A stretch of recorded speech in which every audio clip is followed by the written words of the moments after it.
This is Grant Harrison from the Waterboyz here with Tyler Newsome. Tyler, what about the water? No, that's some high quality H2O right there.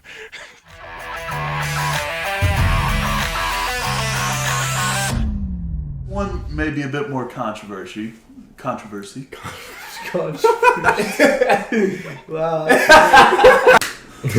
We're back. Gee, Brad, you got a lot of teeth. How many teeth you got in there? That's quite a set of teeth you have. It's cliche, but it is a dream come true, you know. But the main point is, we're back, we're ready to attack, and sports are back on PEI. It's mayhem.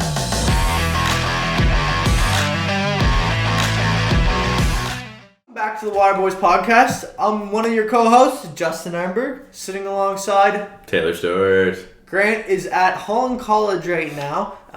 He's really doing play-by-play for the Holland College Hurricanes women's volleyball team, I think, today at 3 o'clock, and men's volleyball. At 5 o'clock. So, we just gave you what time we're filming this thing at. 2 o'clock on Saturday. So, anyways, diving into today's action, right off the hop, the NBA is drunk. We mean it figuratively. Obviously, they aren't drunk. But in terms of trades, they are drunk. Because it was trade mayhem this past week leading up to trade deadline. And we're going to dive right into it right now. So, first off, Kyrie to the Mavs. What's your initial thoughts about that? I like it a lot. I think if Kyrie Irving and Luka Doncic can really get that chemistry going with Kyrie's ball handling skills and just the moves he's got, if he's willing to be more of a facilitator than a point scorer or just a ball hog, I guess you'd say. Yeah. Setting up Luka Doncic, that's going to be a very, very dangerous backcourt. You have Kyrie Irving setting up Luka Magic or vice versa. The only problem I have with the Mavericks is no big man. No big man at all. And I mean, you got Christian Wood. Yeah. I don't view him as a top. Like, they need a power forward. Yeah. And nowadays in the NBA, you need at least your big three. Like your all-star trio. And I don't know if the Mavericks trio of Doncic, Irving, and Woods, I feel like that third character is just a little too weak to send them all the way into the NBA championships. Now, we did see last year they made it to the Western Conference Final. Obviously, they got swept by the Golden State Warriors, but they did make it to the Western Conference Finals, and they only really had Luka. Adding Kyrie, I think, pushes them to at least contend. Well, obviously, the Suns made some moves. I don't think the Warriors are as strong as what they were last year, but I think when it comes down to the end of the day, the West is stacked in general, and it's going to be a dogfight no matter what. But I think they're a lot better suited to go into that dogfight with the best backcourt in the NBA, probably. Yeah, no, you're definitely right. The West is going to be the strongest division the strongest conference, this year in the NBA. I think your NBA champions coming from the West. Who that is will be, as you said, a dogfight down to the end. Even some of the weaker teams have players to contend. If Kyrie can keep his head on straight, and like I said, the chemistry with Luka, they haven't even played a game together yet, I don't think. Yeah, and the thing is also, like, once we pass the honeymoon stage of a new trade and him settling in with his new teammates, we'll see if they like him as much as what they do right now. I mean, I hope. But we don't know. So that's always the case. Now, looking at trade deadline night, or the night before trade deadline, probably the biggest trade in NBA recent history, I would say, the last 10 years, I want to say. Kevin Durant, one of the greatest players to ever play the game, gets traded in what I think the Suns absolutely win the trade. To the Phoenix Suns in exchange for Mikal Bridges, Cam Johnson, Jay Crowder, and 4 first-round picks and a pick swap. I don't think the Nets really got the haul that they needed from Kevin Durant, first of all. So, what's your thoughts on it? The Nets definitely didn't get any starters out of the deal. They definitely didn't get what they need to be. No, they got starters. They just didn't get an all-star back. No, exactly. But that's what I mean. Like, you're looking at the Nets are going to go down as probably the biggest bust in NBA history. You bring in James Harden, you bring in Kyrie Irving, you bring in KD, and you don't even make it out of the first round in the NBA playoffs. James Harden's limited in Philly. No, they won one round. Oh, they won one round? Well, they got put out last year, the first out, didn't they? Yeah. But anyway, the Suns are my pick to come out of the West now. I love CP3. I love Book. KD, not the biggest fan of, but he's a good player nonetheless. The only thing that concerns me, Charles Barkley brought up a point, no bench anymore. They traded away their entire bench, basically. And who are you going to defend now? Because they're all defensive players. Like Cam Johnson couldn't defend. He was a wing.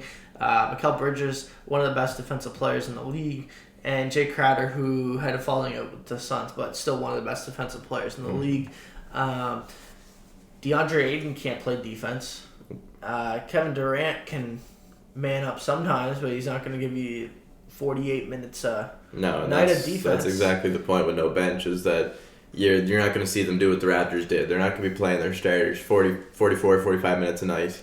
Like, KD's in his mid-30s. He can't do that. I feel like they're going to have to play...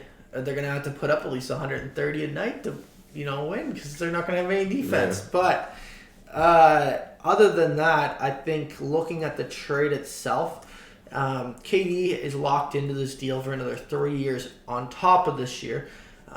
So the Nets really did not have to move him at all. It's not like a rental for the Suns. Like, it's not like they're taking a shot here. They literally have Kevin Durant for the next 3+ years. Do you think the Suns, I think it was a dumb move because you didn't have to trade him. They could have kept him.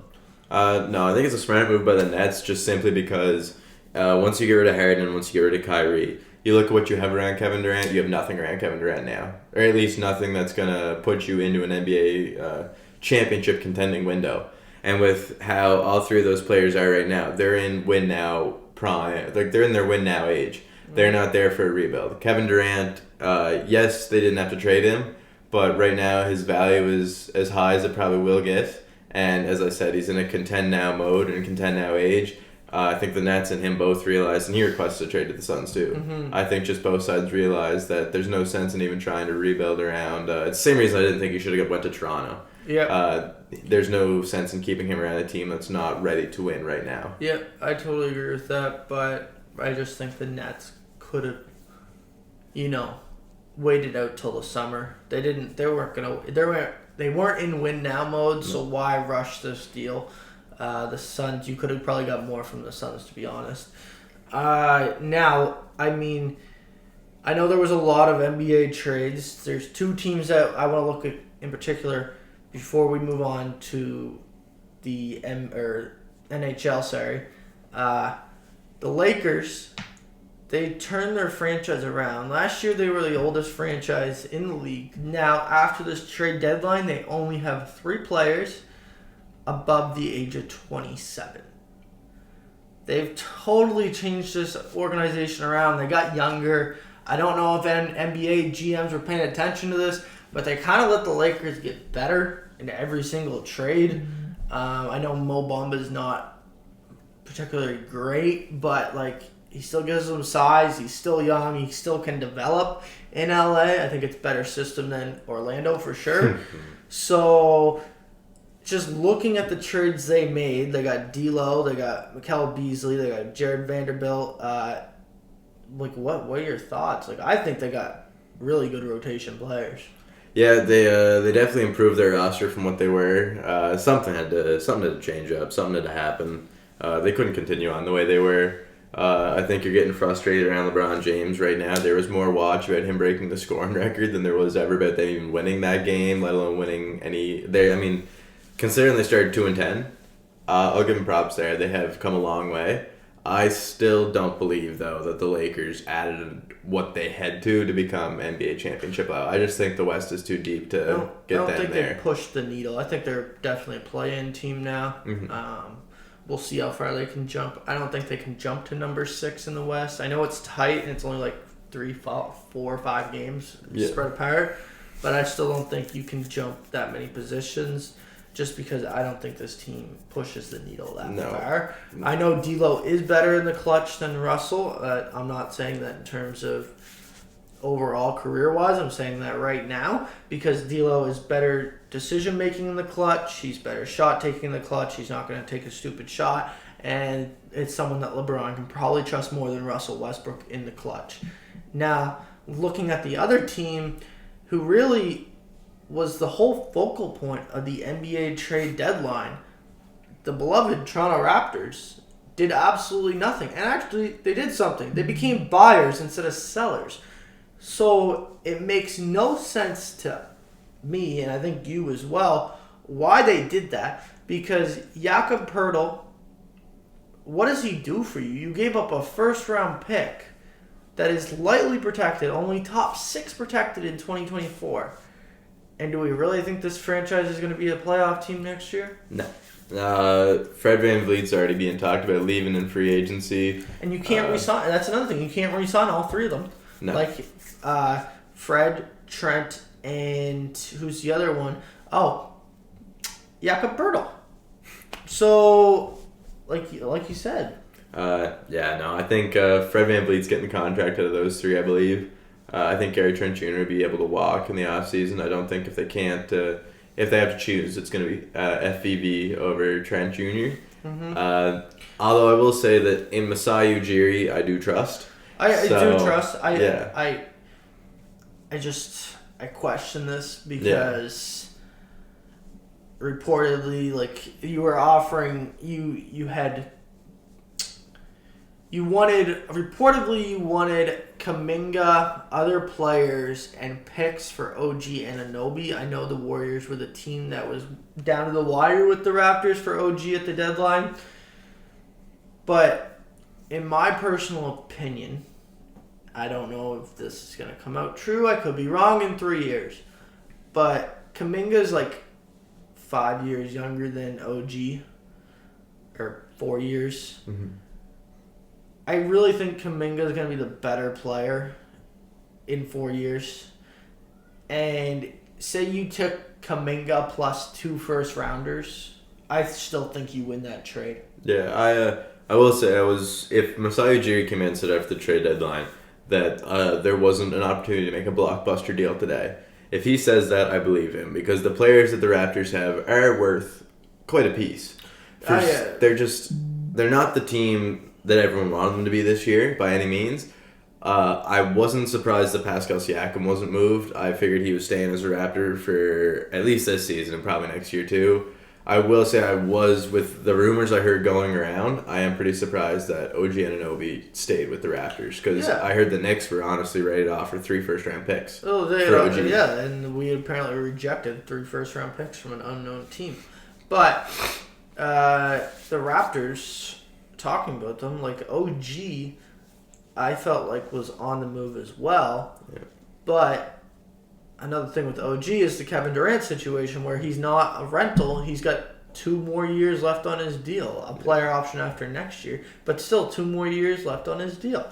So I think, I personally I'm really high on Kuminga. I think he's going to be a friggin' all-star in this league. He's a stud. But I just don't know if it's the right decision. I was pretty surprised they didn't trade OG, but when you talk about first-round picks, in the NBA, it's so much different than like an NHL or an NFL first round. You only have 2 rounds in the NBA draft, and I just find that it's almost crazy when you're trying to draft because if you're getting a pick outside the top 10, you're not getting a player that's going to be starting for you in 2 or 3 years. That's the hard thing with the NBA. Like an NBA draft pick, like unless it's a top 3 pick, I'm saying you're not certain that this player is going to shape out to be the player that you want it to be. And even a first overall pick like Markelle Fultz, how many first round picks bust in the NHL compared to the NBA? I think it's a lot higher rate for the NBA to bust than the NHL. Well, you look at like the Raptors' last first round pick was Malachi Flynn. And he's a maybe 8 to 10 minutes a game point guard that fills in here and there. Nothing really stats wise that jumps off the page at you. And if we're saying that these 3 first round picks in a deal was from like a team like Golden State Warriors or I don't know, the Mavericks or like someone who's contending for a chip this year, you're getting maybe a 25th overall or later. And at that point, is it worth trading OG Anunoby for 3 players who are probably not going to be even worth your roster? And if not, you're trading for elementary players right now. Yeah, like you're basically filling G League spots later than 25th in the round. So looking at the NHL, They basically said, hold my beer on the trade deadline day for the NBA when Vladimir Tarasenko, one of the all-time greats in St. Louis, gets traded to New York for a haul that I don't think is that much, to be completely honest. No, the Rangers blew the water out of that deal. They got definitely the better end. They got Tarasenko and Mikkola, two players that are NHL ready. Well, I mean, Mikkola's NHL ready, but Tarasenko obviously. But I think All-Star. Right? Yeah, exactly. And if he stays healthy, the Rangers got the much better end of that deal. You look at their top 6, and it's insanely deep. He scored Their top 9. Their top 9 Their top insanely 9. deep. He scored the first goal of the game in his first game as a Ranger. I just think that the Rangers are one of my favorite teams in the league.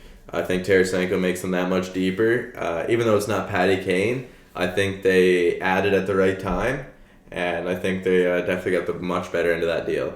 I think that Tarasenko to the Rangers honestly makes them the deepest team in the East. Definitely the deepest offensive core, great goaltender, great defensive core. If you're facing the New York Rangers in the playoffs, I would be scared. And look at how much time we still have, 3-4 weeks left before the trade deadline actually hits. And they pulled this thing off before that. And that pick, it's probably going to be like a 20th to 30th overall pick. And look at the prospect pool. They still got Schneider, really young defenseman. They still got Brendan Othman down there. The New York Rangers are built. It's like they're the Colorado Avalanche of like 2 to 3 years ago, where they were built and they had great prospects on the way with Newhook, Makar, obviously, plus more. Yeah.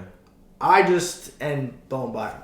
Yeah. I think that this trade, for what it's going to do, is basically the same thing as the NBA in the sense of Kevin Durant. So the West felt like they had to go out and get more players because, Phoenix goes out and gets Kevin Durant. I feel like the NHL is the same way in the East now, where New York goes out, gets Tarasenko, so the East is going to feel pressure to go out and get these high-value players and spend more because they want to match what they did. So a player that I'm very interested in, and it's not even Patrick Kane at this point, because Patrick Kane has kind of been a letdown this season. I know he wanted to go to New York because he came out and said that. But Timo Meier, to me, is the player that is going to be moved, and I feel like it's going to be an Eastern Conference team that he's going to be moved to. Because I feel like he's either going to Toronto or the New Jersey Devils. Either of those two teams have draft capital that they can give up. They have prospects they can give up. I feel like it's one of those two teams. Now, what do you think of that? I think he's much more likely to go to the Devils, personally. I feel like just with the way the Maple Leafs cap is set up, they just don't have the space to re-sign him because he's an RFA. I don't think he's more than a rental for the Leafs in that situation. Because you look at the way that, like I said, look at the way their cap is set up. There's no way they're going to be able to re-sign him for the value he wants with their current cap. Oh yeah, he's a complete rental. Yeah. Or a sign and trade, or you pick one in the offseason. Yeah. I don't know if you move Nylander at this point anymore because Nylander's insane. Great season. But you could move Nylander in the summer, I guess, if you wanted to, and sign Timo Meier. But you got to choose one of the two. But I do think this is something that could put Toronto over the top. Exactly, though. Like you said, it's just with the whole RFA situation. I think there's just some other pieces out there that would be easier for the Leafs to try and make sense of. Mm-hmm. Now, when it comes to the Devils, I think their roster is perfectly set up for Timo Meier. He would have a lot of good friends there. There's a lot of not North American players there, so I think he fits in well with the roster they got set up. He's Switzerland. He's from Switzerland. Yeah, so he fits in with Nico Hischier. Yeah, exactly. I just believe, they got the roster. They got a younger roster, too. More cap space than the Leafs have, so I think it's set up for New Jersey to pick him more than it is the Leafs. And I think that another team that, obviously there's some good teams that are going to make some moves. I'm guessing Pittsburgh, they always make a move at the deadline or before the deadline. Another team that I think is going to make a move this year is the Lightning again because they obviously are buyers. Still good. The Islanders bought their player, and I think it was great. Bo Horvat already making an impact there. Lost to his former team, first game. I know, but think about the goal. He's already scored twice. He's doing good. He's giving them. They won 3 of the last 4, I think now. Giving them a little jolt that they need to get into the playoffs. The other team that I'm very curious to see what they do this trade deadline. The only team, and I don't think a West team is probably going to win this Stanley Cup. I think it's an East team. I think it's an East race. So the team that I'm most curious to see is the Boston Bruins. Yeah. The Boston Bruins are runaway favorites right now. They're the most dominant team in the NHL. I don't think that's a question that anyone can argue right now. But do you add a piece to this team, or do you let them ride it out? No, 100%. You're looking to add. Offense is good, but I think it could be deeper. I really do think it could be deeper. Whether they add a Timo Meier or they add a Bo Horvat level player. I think they add Patty Kane. You think Patty Kane goes to Boston? I think Patty Kane goes to Boston. See, I'd love to see Patty Kane in a Buffalo jersey. Buffalo's not ready to buy. Nah, I think he'd be a good fit in Buffalo, though, I think. He would be a good fit, but I don't think they're ready to buy. A buy now team is Boston. Yeah. And I could see them going after like what's left in St. Louis. Maybe a Ryan O'Reilly would fit in really good in Boston, or an Ivan Barbashev. Mm-hmm. Barbashev would be nice. Barbashev would be nice in Boston. I do think that maybe even given they don't really have too much in cap space taken up. Like a lot of their good players are on lower deals. You could see with the right retention from the Sharks, you could see an Erik Karlsson go back to their blue line for some offense punch because they have a really good defensive core back there. That's one good point. Like where is Erik Karlsson gonna go? Yeah, it's really hard with that cap right now. Even though he's having a stellar season, you're looking at what he's got $11.5 million he makes. Yeah, he's on the cap AAV for 11.5 each year for the next 4 years, I believe. Yeah. So taking on that salary, I know San Jose wants 3 first-rounders and they'll retain cap. I don't think they're going to get 3 first-rounders. No. It's impossible. With his age, yeah. Yeah, I think maybe 2 is reasonable, and they'll take cap, and you retain cap, maybe like $4 million to make his cap hit $7 million. You gotta at least season. take 25%, at least, if you're trying to trade him at all. The Sens have been rumored to want him back, but Sens are sellers. Yeah, the Sens, you're gonna need to retain a lot of cap, and you're not getting first round picks from the Sens, and like three of them at the most. Yeah.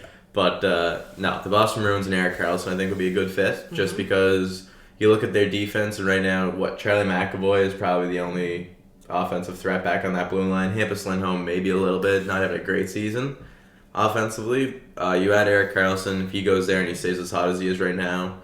As I said, with the right amount of cap held back on San Jose's end, I think that'd be a perfect punch for Boston. They got a lot of good offense already, so I think you're looking for a bottom 6 forward, but Erik Karlsson would be definitely interesting to see in a Bruins uniform.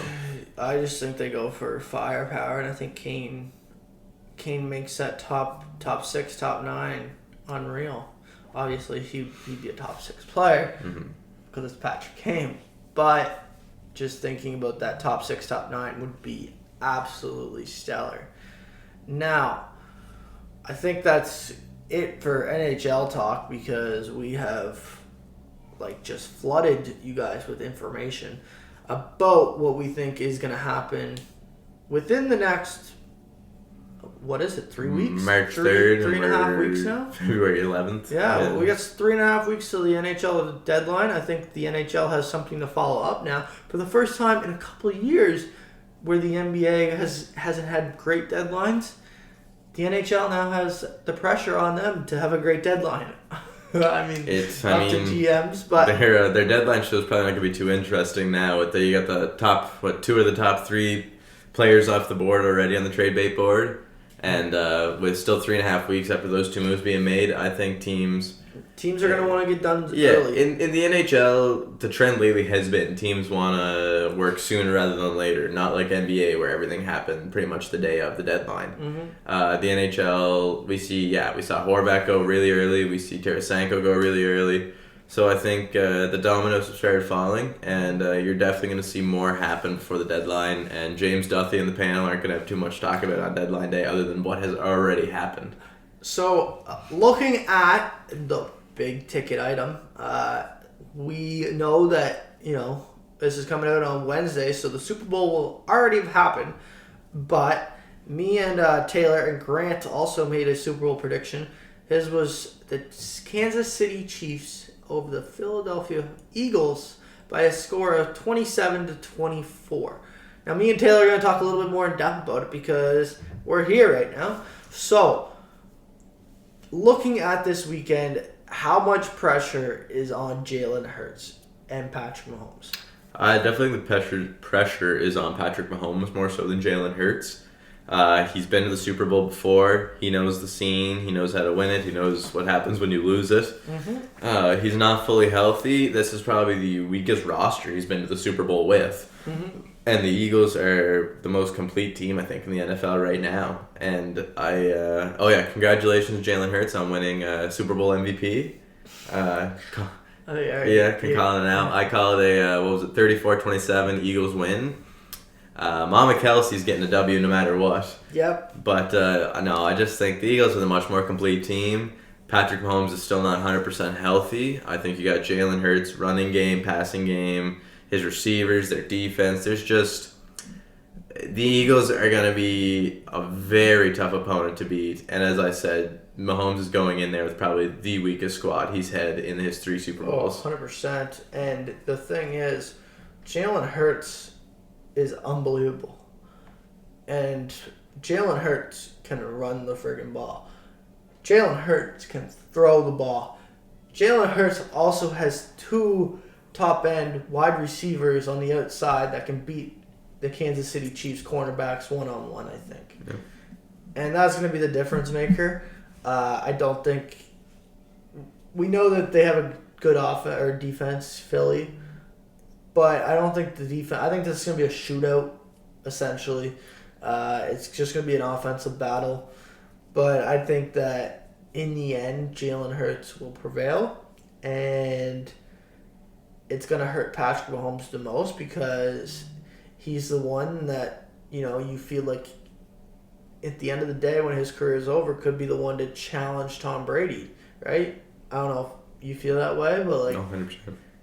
So if he goes 1-2 in Super Bowls to start his career, it's not a great look if you're trying to enter that GOAT conversation, because if you do win this Super Bowl, you probably get elevated into your top 10 quarterback in the league already, all time.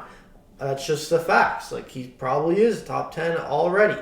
So if he loses this, though, I don't think you can have that conversation until he wins at least another 3 Super Bowls, if he ever gets to them again.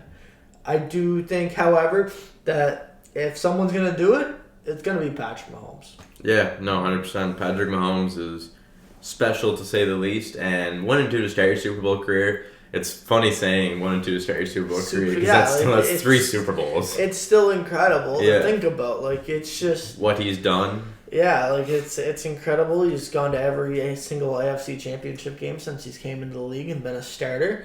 It's just incredible to think about. I don't know about you, but yeah. Yeah, I just don't think Patrick Mahomes is going to get it done this year, unfortunately. No, you look at Philadelphia. They have Jalen Hurts and his legs and his arm.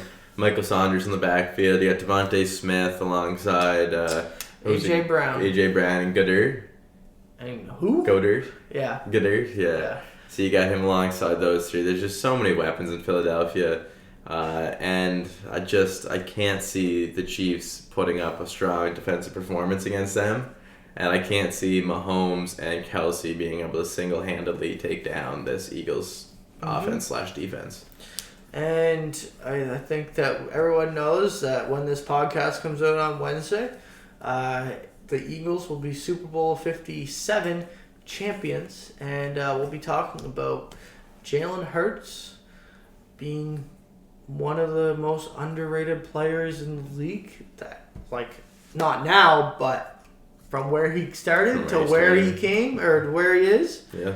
One of the most underrated players ever, and one of the most accomplished players ever, who really everyone just didn't believe in him, and he turned it all around. I'm a side note here with the NFL awards over. I'm surprised you're not talking about something right now. Tom Brady? No. Who? Think NFL awards. Yeah, I'm trying to think NFL awards. Like, Patrick Mahomes won the MVP. Justin Jefferson won the Offensive Player of the Year. Nick Bosa won the Defensive Player of the Year. Brian Daboll won the Coach of the Year. I'm trying to think who else. Walter Payton Man of the Year was Dak Prescott. Offensive Rookie of the Year was Garrett Wilson. Garrett Wilson, sorry. Defensive Rookie of the Year was Sauce Gardner. Yeah, it's coming. I don't He's know. almost there. I don't know any. I'm forgetting. So the one award you talked about all year long. Oh, Comeback Player of the Year. Yeah, I was right. I was totally right. I knew it was going to be Geno Smith the whole time. I'm just saying, like, I knew it. Like, I forget who you and Grant even said, like, you guys were. Like, CMC or Saquon. Yeah, like, get out of here. They were... Friggin' Geno never wrote back. Never wrote back. He wins Comeback Player of the Year. Like, I don't know what else more you would have to think. Like, he took the team to a friggin' playoff appearance. Is that not something? It's a little something. Not much of something, but it's a little something. For a player that hasn't started in the NFL in like 10 years, I think it's Comeback Player of the Year. Comeback Player of the Year, Geno Smith. Congratulations, Geno. Didn't think you were going to get it, but you proved me and Grant wrong. Thank you very much, Gino. I really appreciate that. But anyways, looking at this week's interview, it is the first time in Waterboyz history that we have an interview where really it's not connected to the island whatsoever. But Maritime connection. It is a maritime connection.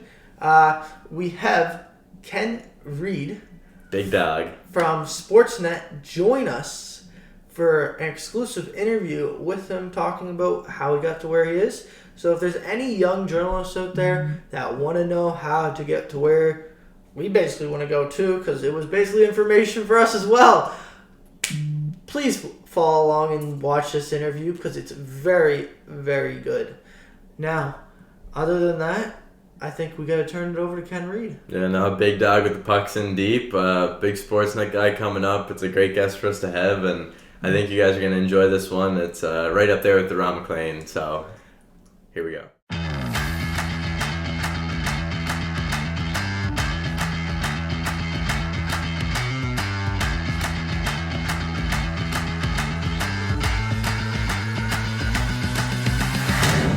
Waterboyz faithful, we have a big guest today, the one and only Ken Reid. Thank you for joining the show, Ken. What does it mean to come on this show, first of all? What's it mean to come on this show? Yeah, it's so big, it's so popular, it is unreal. All 100 subscribers. Yeah. You got 100 subscribers? That's good. That's more than my podcast has, so that's good. Really? Yeah. Wow. I don't have a podcast, but I'm the only guy. I want to make a t-shirt up that says I don't have a podcast, because everybody has a podcast, but I'm glad you guys have a podcast. And I like your Kansas City Scouts uniform, so good. Well, I'm from Kansas City, so we got to represent Really? the local pride. Yeah. You're from Kansas City. How'd you end up in PEI? Lobster and poutine, but we're not being interviewed here. You are. Mr. Good Ken Reid, point. the hockey card collector. That's a good point. But seriously, you're from Kansas City? Yeah. Wow. That's 100%. random. So 50,000 hockey cards. Probably more. Yeah. I gave away about 7,000 a couple weeks ago, just because, I had 17,000 copies of each one. So I gave those away, but yeah, they keep coming. And I've been understanding why or when. When did it start? Probably when I was 5. That's when I got my first pack, I'm guessing, like late 70s. And then just kind of kept going. Stopped in college because I liked girls and I liked going out. I stopped playing with my hockey cards. And then, you get a little older, you get nostalgic. You stop going out to the Legion every Friday night, and you find a healthy hobby. So I got back into my cards. So that was, when I got back into it was probably 15 years ago, and been accumulating ever since. So yeah, it's up there now for sure. Now, what sparked that passion for you to be collecting the hockey cards and to build your collection to so much? Yeah, well, when I was a kid, as the story goes, there was only one game on Saturday nights, and I loved the NHL, I loved hockey, I loved baseball. So, there's only one game on a week. And if you wanted to know what the players looked like or where they were from, you either had to read the Hockey News or Hockey Digest or collect hockey cards. And I didn't know how to get a subscription to Hockey Digest or the Hockey News. So I knew how to go down to the corner store and spend $0.25 on a pack. So I'd spend 25 cents on a pack. I could turn it over and I could see that Guy Lafleur was born in Thurso, Quebec, or that he scored, 50 goals in his 4th season or whatever it was. And that was it. And that's what I knew what players like from the Colorado Rockies looked like or what their uniforms looked like. Because when I was a kid, you wouldn't see the Colorado Rockies on TV. And the Vancouver Canucks, I was way out east. So I knew what Harold Snips looked like. I knew he had a vicious mustache. So that was how I got to know my hockey. It was a connection to the game for me. Now, I saw you did an interview with Breakfast Television there about the hockey cards, and that's what kind of sparked my interest in the story. Yeah. And I was just wondering, you have your Cam Russell story, and I was just wondering what's maybe some of the more non-traditional hockey cards you've collected. Oh boy, yeah. There's like everybody had the O-Pee-Chee back in the day, but there's some random team sets. And Cam's was a wicked card from when he played minors in Indianapolis. It was pro cards. They did minor leagues, so he was posing with his broken nose and a couple black eyes. There's some good team sets out there. I got the Moncton Hawks from back in the day, the Nova Scotia Voyageurs, Nova Scotia Oilers, Cape Breton Oilers, that kind of stuff. I love those back in the day. So a few minor league cards in there. Back in the card boom in the 90s, 7th Inning Sketch made cards of the O, the Q, and the Dub. So I got a few of those. But there's some oddball ones in there. I got some Coca-Cola cards from the mid-60s, which are pretty cool. And a lot of stamps from the 70s that came along from Esso. They were pretty cool. So there's all kinds of little knickknacks out there. So your passion for hockey is very clear. Did you ever play hockey growing up? Yeah. I played, minor hockey all the way up from, 5 or 6 years old. Wasn't good. Some of my buddies played on the Pictou County Adam A team. That would be the equivalent of AAA now, but I played old, Bantam C or Bantam D or Midget C, but I loved it. Played high school hockey, but, wasn't good enough to play rep. But the old Pictou Schoolboy Hockey League was pretty cool. That was fun. Good crowds at the Stellarton Rink, couple tilts. It was a good time. There's a long gap then between high school hockey and Sportsnet. Yeah. So when did journalism start for you? Probably when I got cut. Well, actually, when I got cut from the Novice 1 team in Pictou, I was 8 or 9, and I realized I wasn't going to play in the NHL because my plan was to play in the National Hockey League. And then when I got cut, I was devastated because, I learned at a young age that I figured, geez, if I can't make Novice 1 in Pictou, I'm probably going to not make the NHL. I don't know how I put 2 and 2 together, but my dream ended there. And I was moping to my father, and we were watching a game, and the guy's commentating on the game. They get to go. And I'm like, geez, that'd be a good job, being a sports reporter or a play-by-play guy. So I set my goal on that from an early age. And I went through phases where, geez, should I do that? Maybe I should be a physiotherapist because my dad was a doctor. And if I'm a physiotherapist, maybe I can be a team physiotherapist. But I always wanted to be a broadcaster. And I always flapped my gums. I was kind of shy as a kid, but so I wanted to do it basically since 8 or 9 years old. So that's what I set my sights on. Now, you're just a local maritime kid like me and Justin here. When did it become like a real reality that, hey, this could be a career, I could make this work? Like, that's what we're trying to do right now, all three of us. Yeah. Well, where are you guys going to school? UPEI? I'm at Holland, actually. All three of us are Holland College journalism. Holland College, right. So I was the same as you guys. I took journalism, and you're kind of thinking, can I make this happen? But I was like you guys. I was working on campus radio. You guys are doing your podcast. You're getting time in front of a microphone, and you think, can I really make this happen? And you have to believe. And I had my doubts. Is this really going to happen? But my whole thing was, I'm going to be on a mic as much as I can. So when I got out of university, I got it.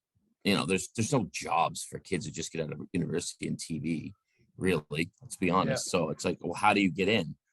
So I started volunteering at Channel 10 in Dartmouth, Nova Scotia, which was Access Cable. And they had a team in the... Yeah. Just to be clear, Channel 10 isn't the same Channel 10 that was on Trailer Park Boys, was it? Well, Steve Rogers is quite a great reporter.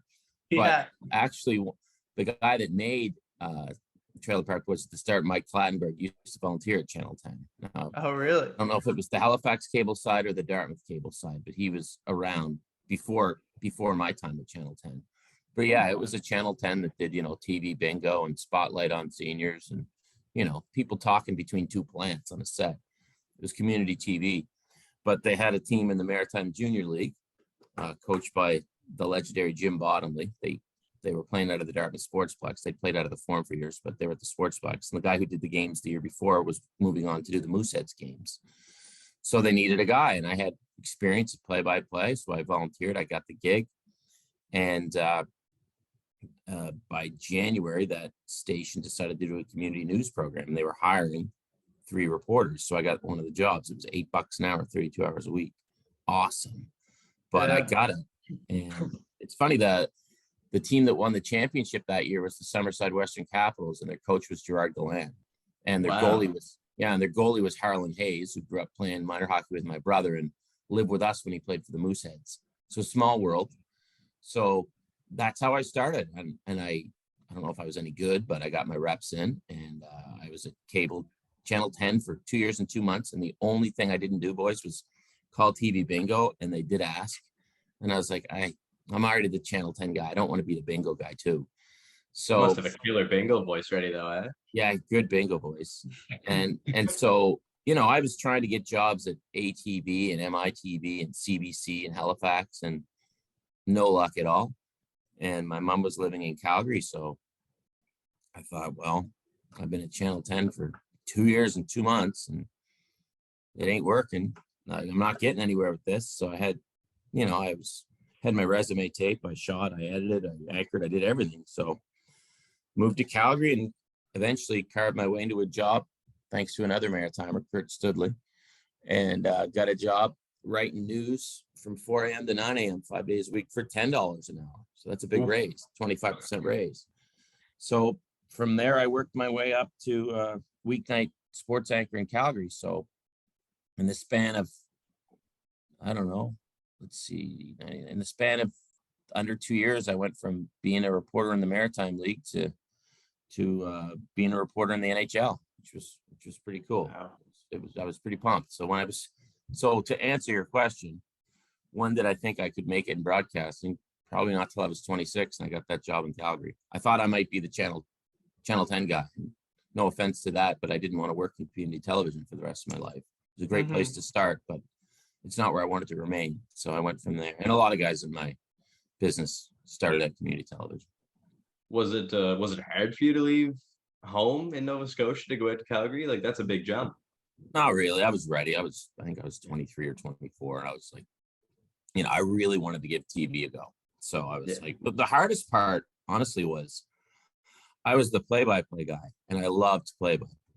And I knew that if I gave up this play-by-play job, which by then I was getting, I think, $8.24 an hour for, I knew I might not be able to do play-by-play again. But my plan was, okay, I'm going to throw myself out there, and eventually, years later, I'll work for a station that does games, and I'll get to do play-by-play again.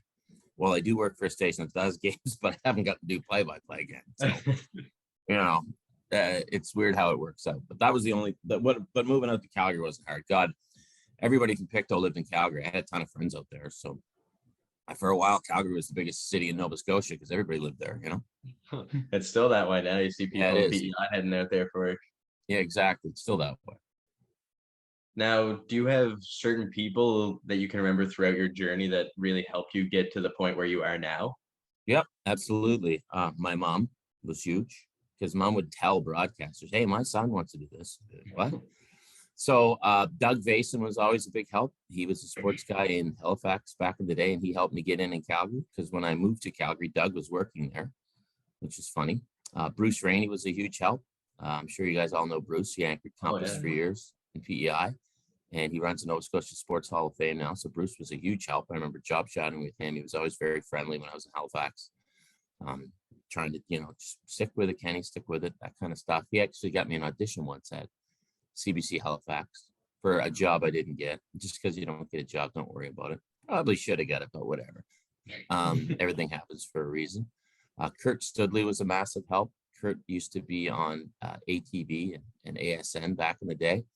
So Kurt was living in Calgary working at A Channel, and my mom ran into him in a grocery store. She recognized him from back home in the Maritimes and said, "My boy Kenny wants to break into TV." And he's like, "Well, if he ever comes out here, tell him to give me a call." So I moved out and I gave him a call. So Kurt and Doug helped me get in at A Channel. And then when you get in, you have to tell people you want to be a sports reporter. So I was really shy about that. I was very shy. But then I put it out there, and my news director, a guy named Mark Campbell, gave me my first shot doing sports. So I remember I auditioned I was the news writer, and I auditioned for the sports anchor job because a guy named Joe Sports had left. And I auditioned, they're like, "Geez, that was really good." And they're like, "How did you know how to do this?" I'm like, "I told you I did it at Channel 10 for 2 years and 2 months." And they're like, "Well, we're going to hire somebody from Winnipeg." And they hired a girl who became a friend, Deb Madichka. And then 9 months after that, was it Doug left to do sports? Anyway, 9 months after that, there was another sports opening. So when I didn't get the sports job, Mark said, "How would you like to be a videographer? You know, one-man band, going out, shooting your own stories and doing stand-up." So I said, "Sure." So it was on-air experience. So then I'm on air in Calgary, but I'm doing news stories and stuff. They'd send me to the odd sports thing. But then another sports anchor left about 9 months later. And he said, "Do you want to audition for the sports anchor job?" I think, or maybe. And I said, "I don't need to audition. You can just give it to me." And he was like, "Nah." So he gave me the job. He knew I could do it. So Mark was huge.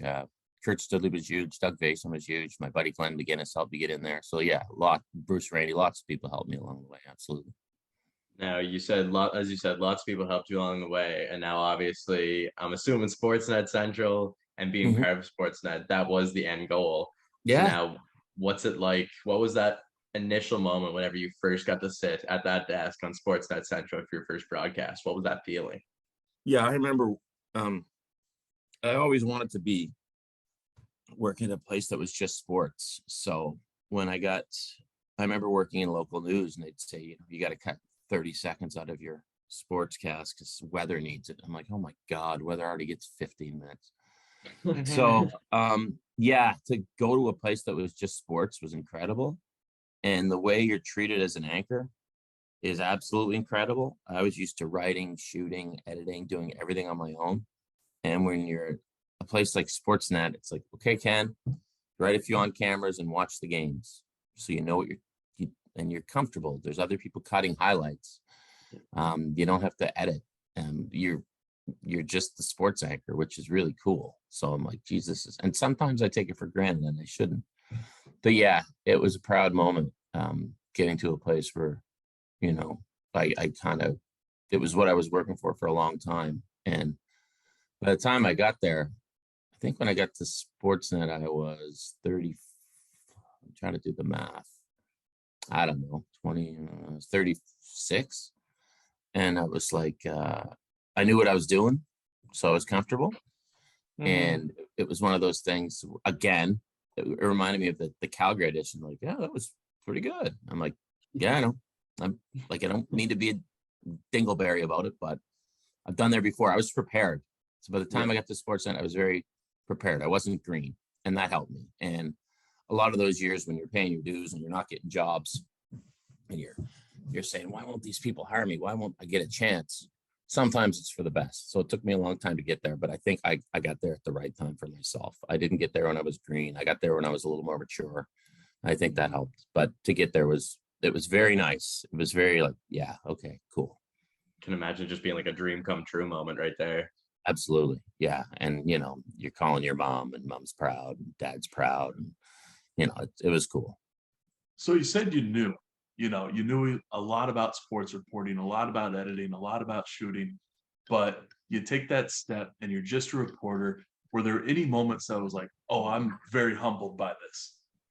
By just being on TV and stuff?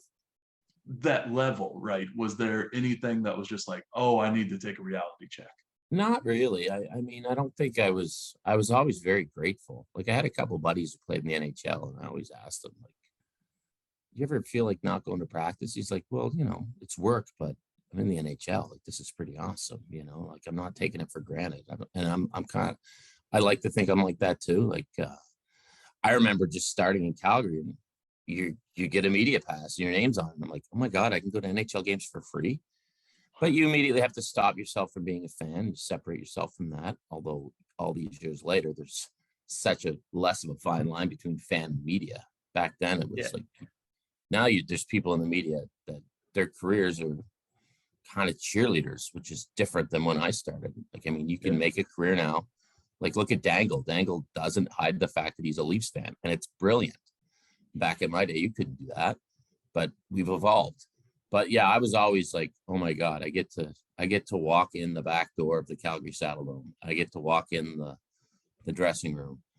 It was never lost on me because, again, I think I'd worked hard by that point. Now, I was young, I was 26, but I'd done my time in the Maritime League, you know. I was psyched to get 2 pieces of Pizza Delight for volunteering to do play-by-play for the junior A team. I remember going to the Halifax Metro Center to do host Quebec Major Junior Hockey, Halifax, and I was intimidated. I'm like, oh my God, this is the big time. This is the Quebec League. I was shy. I was intimidated. I screwed up on the air a couple times.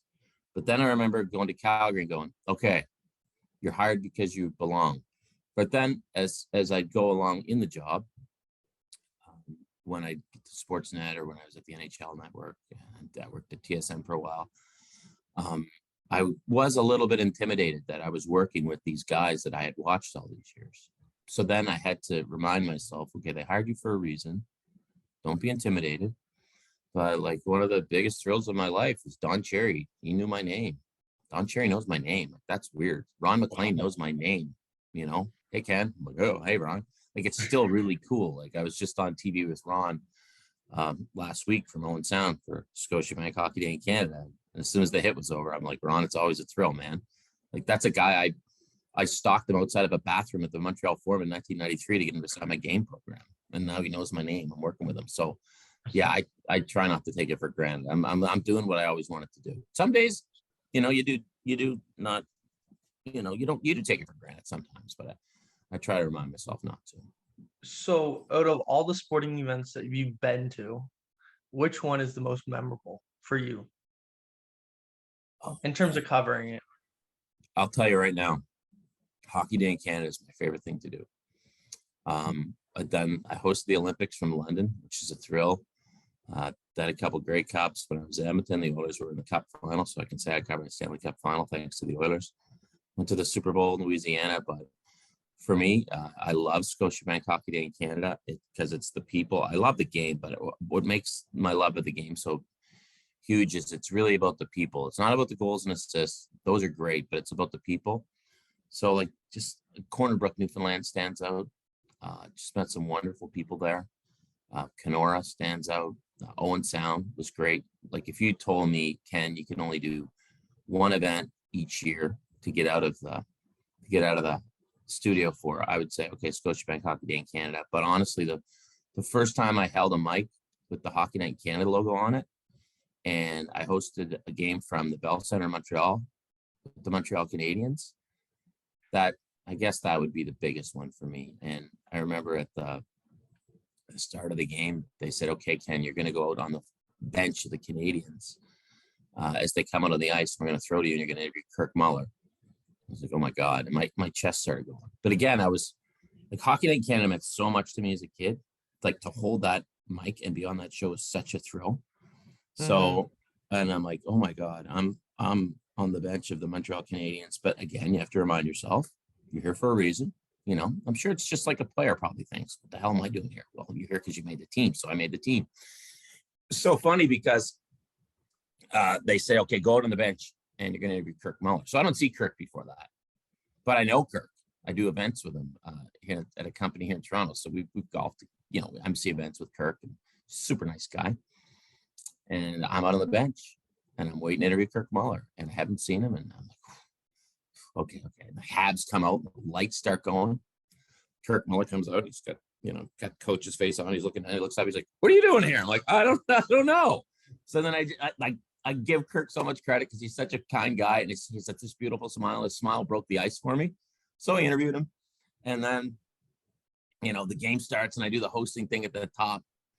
And my dad calls me after. He's like, oh my God, I can't believe you're on Hockey Night in Canada. I'm like, I can't believe it either, Dad. And he's like, but you turned the lights off at the start of the broadcast. I was like, What are you talking about? He's like, when you were talking, the lights in the Bell Center went out. I'm like, yeah, Dad, I don't control the goddamn lights in the Bell Center. So that's the misconception of a TV viewer. But favorite event to do, Scotiabank Hockey Day in Canada.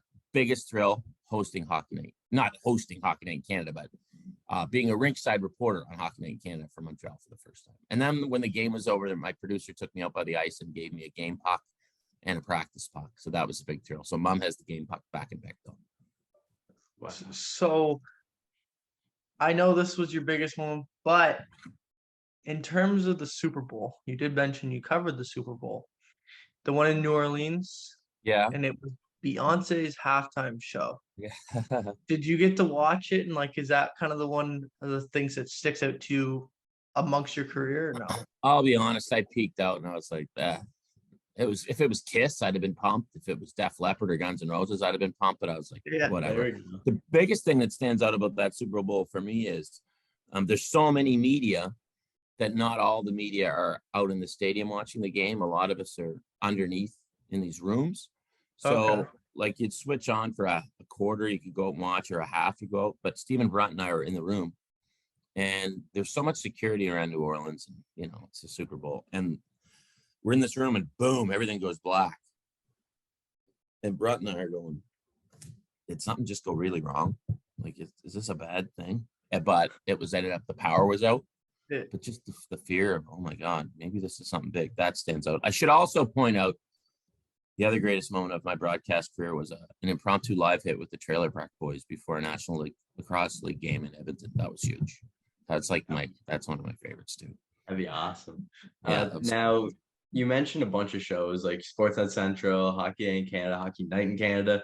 Now I see you all the time watching with Sportsnet Central, whether it's Tim and Friends, or as you said, working with Ron. Just what one of those shows is the most fun for you to do? They're all fun in their own way. They're all different in their own way. Like with Sportsnet Central, you have to do the highlights, and it's not like the highlights are scripted. You have to hit your times. So, you know, you can have fun. With Tim and Friends, I walk in there and it's like, what do you want to do? I'm like, whatever. And I just go off on about whatever. It's you don't have to do highlights. So you have more time to fill, more time to kill. So maybe your personality comes out more. With Hockey Night in Canada, I'm like, to me, that's the gold standard. So I'm like, okay, I'm going to conduct myself according to Hockey Night in Canada, not me. I'm not the show here. So each show is different. Each show's a thrill, but each show lets you show a different side of your personality. Like on Sportsnet Central, I can't go on for 8 minutes about something that I'm passionate about or that's ticking me off or I'm thrilled by. But on Tim and Friends, I can, because that's what that show is about. On Hockey Night in Canada, I got to get my stuff in quickly when I get to do it, because the show is not about me, it's about the game. On Sportsnet Central, well, it's maybe a bit of a hybrid. It's about the highlights, but it's also about maybe the personalities of the anchors in between the highlights. So I get to do that. So they're all kind of different, but they're all fun. You mentioned you have to believe and get in front of a microphone, but for us, we're in college, and that's not the case anymore for young starting journalists. We interviewed one who's starting in high school. And what advice would you give to youngsters starting out in media who don't get that formal training? Yeah, Grant, it's so different today, because when I was a kid, I could go from market to market doing local sports. Like when I was your age, there was still local sports on Compass, on PEI. Halifax had a sports guy. There's probably one in Moncton. That doesn't exist anymore. So I did it the old school way, which was the normal way then. I market hopped. I went from Dartmouth to Calgary to Ottawa to Edmonton to Toronto, working in local sports, getting my experience.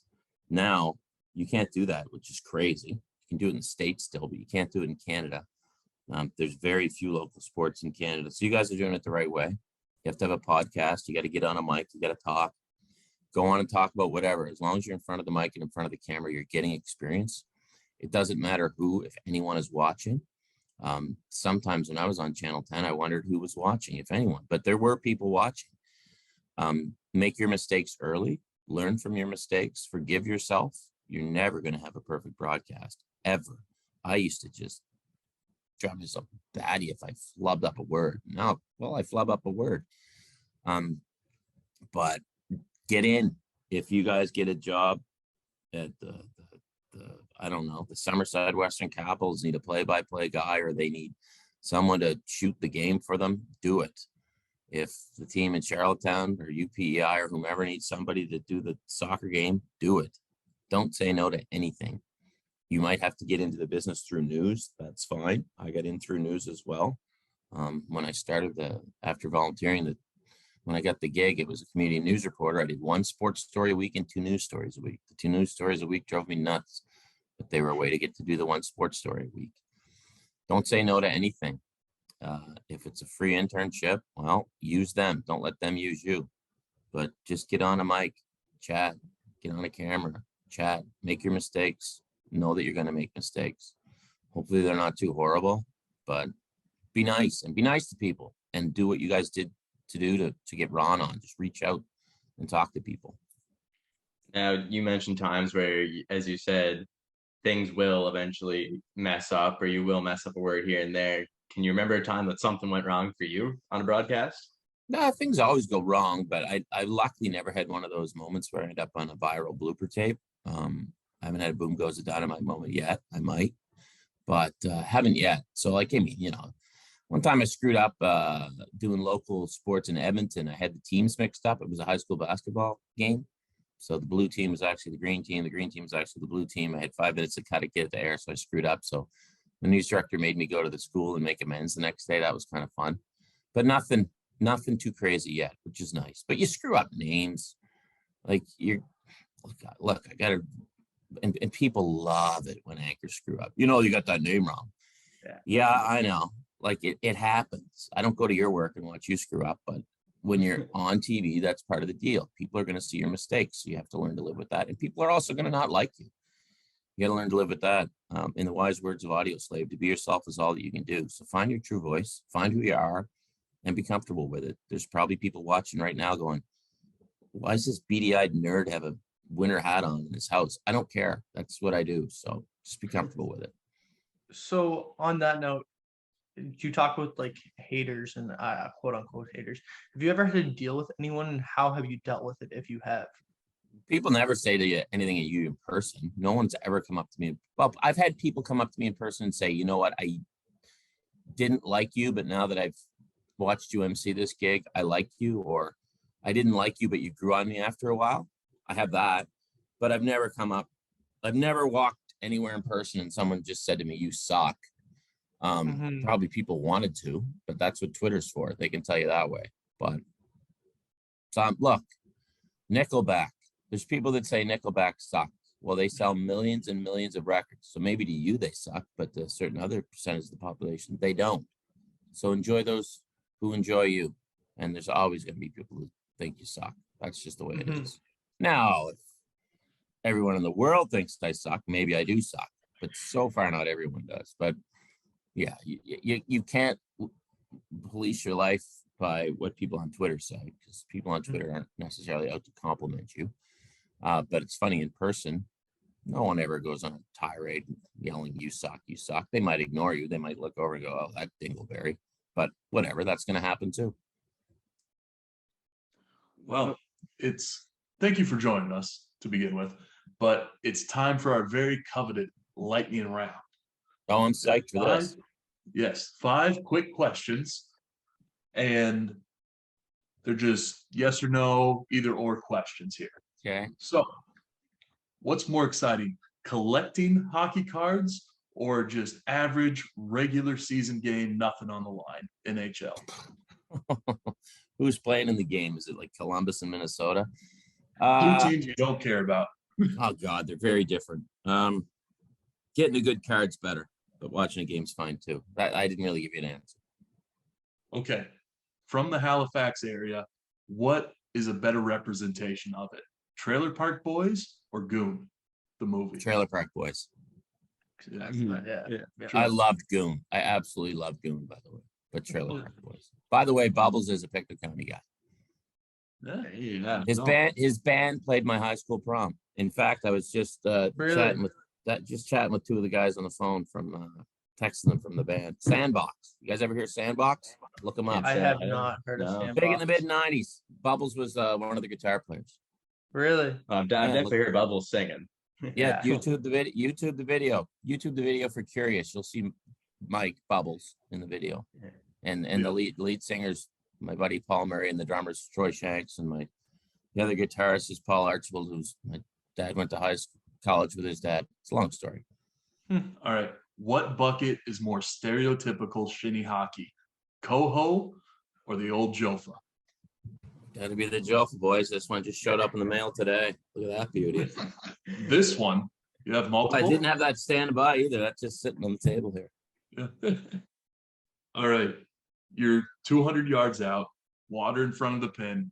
Are you laying up or are you going for it? Going for it every time. I got the new Cobras, buddy. They're heavy, man. 205 out this summer at Northumberland Links towards the end of the summer. And I finally realized how far I can hit these new irons. Like, I'm not saying I'm good. I'm saying the irons are good. Yeah. So I pull out a 7-iron. My dad's like, "What are you doing?" I'm like, "Dad, I don't know what the hell's going on, but these clubs are powerful." So I put her within 5 feet, missed the putt, got my birdie. There you go. Wow. So throughout all your interviews, dealing with hockey players who are notoriously shut down in interviews, what is your least favorite to hear? Get pucks deep or 3 hard periods? Oh, I love getting pucks in deep. When I hear getting pucks in deep, I love it because it's so true, because you want to get pucks in deep. You create from beyond the goal line. You create from down low. So getting pucks in deep, when the boys say it, I absolutely love it because it's so true. Here we go, pucks in deep. You know, even say it at the start of the game. I love pucks in deep. Hey, we're running out of time on this one. Did you want to restart another one? No, I think throw a few more, boys. You got 4 minutes left. Yeah. I just wanted to say that's the end of our lightning round. I just wanted to say I'll give it time to cut. 3, 2, 1. Okay, so go back to the golf question. What is the best round you ever shot and where?